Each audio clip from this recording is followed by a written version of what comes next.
In a way, enlightenment means you are an unblemished life, no branding. Once you mistake memory for intelligence, then you're messed up. There are only two kinds of people, mystics and mistakes. If you see things just the way they are, people will label you as a mystic.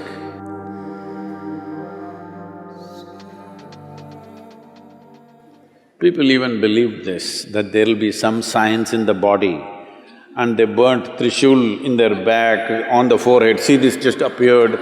In the West, people show their hands and there are marks here and say, I have the crucifixion marks, so Jesus has appeared for me. In India, Shankha will appear on the shoulder, you just have to burn yourself. You can brand yourself with Shankha Chakra or with crucifixion marks or whatever nonsense you want. In a way, enlightenment means you are an unblemished life, no branding. So you brand yourself and you think you're enlightened, very sorry. So, if there is no brandings, how do you recognize? You cannot recognize. You cannot recognize. How does anybody here know I'm enlightened or not? I never made a statement on that. So how do they know? They're just assuming.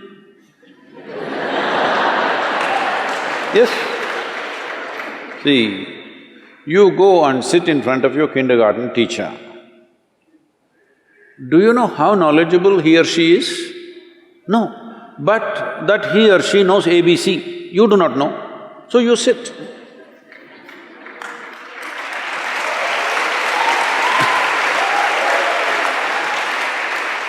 So right now, we are talking XYZ. You do not know, so you sit. So what does it matter whether I got acknowledgement from somewhere else or not? You want to learn XYZ, you sit here. You don't want, you go.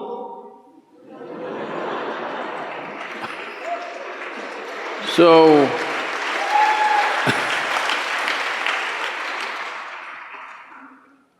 what is it that is being referred to as enlightenment?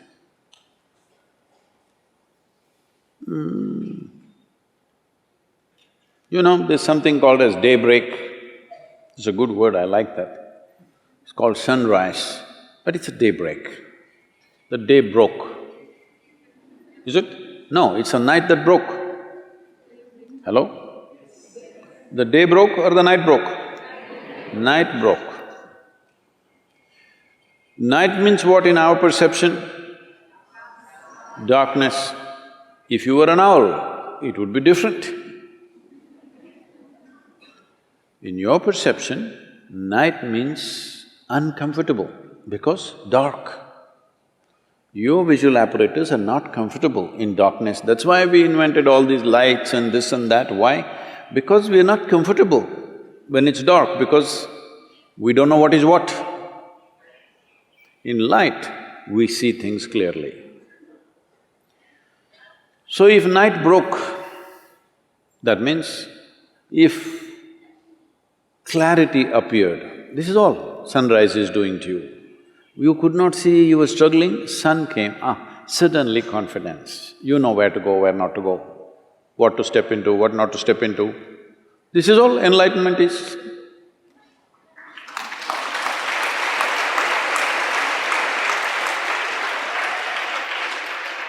Clarity came, where you see everything clearly. You know, there was a book that we were publishing. There's a series of talks and something came to give a title. So I looked at the content a little bit and then I said, of mystics and mistakes. Our English department said, Sadhguru, this is too up in the face. Say something little more gentle. People are always asking me, Sadhguru, say something little more gentle, you're capable of that, come on. I am capable, but I don't want to say because people will twist it and turn it in so many ways.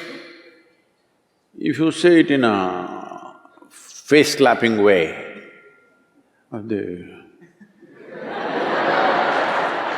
they don't meddle with it too much. So, I said of mystics and mistakes. What it means is, there are only two kinds of people, mystics and mistakes. If you see things just the way they are, people will label you as a mystic. So what are they? They're a mistake. They're making mistakes about perceiving basic aspects of life, that's all. Yes? Making mistakes about perception. Why they're making mistakes about perception? Their one hand is always dipped in their memory. This is why we say karma. They are mistaking memory for intelligence, that's all the mistake they have done. Once you mistake memory for intelligence, then you're messed up. If you have some memory about something that other people do not know, you look like scholarly. See, people read 10 books and they become scholars. People just read one book and they become religious. Just one book. How come it qualifies you to become a representative of God? If you read more than one book, then you cannot be, isn't it? You just have to read only one book. So, this is mistaking memory for intelligence. Our entire education system is just this rubbish, mistaking memory for intelligence. If you mistake memory for intelligence, we call you a karma case. You're a karma case because you live out of your memory, not out of your intelligence. If you live out of your intelligence absolutely, without getting your memory and intelligence mixed up, then people say, oh, he's enlightened. Because whatever you bring it in front of him, he'll look at it and say, this is what it is. Simply because he doesn't mix up memory and intelligence, that's all. As simple as it seems, everything that you are right now is memory. You're a man or a woman, this is memory. Not memory means just conscious memory in your head. Your body remembers, isn't it? Hello? If you and me eat the same food, I will not become a woman, you will not become a man. The same food goes into me and becomes a man, the same food goes into you and becomes a woman. This is by memory, isn't it? The body remembers. The body remembers. If you and the monkey eat the same food, he will not become you, you will not become him. Because the body remembers. There's evolutionary memory, genetic memory, elemental memory, atomic memory, conscious, unconscious levels of memory, articulate and inarticulate levels of memory. Who you are itself is memory. So if your intelligence has to be free from memory, that means you're free from yourself. That's all.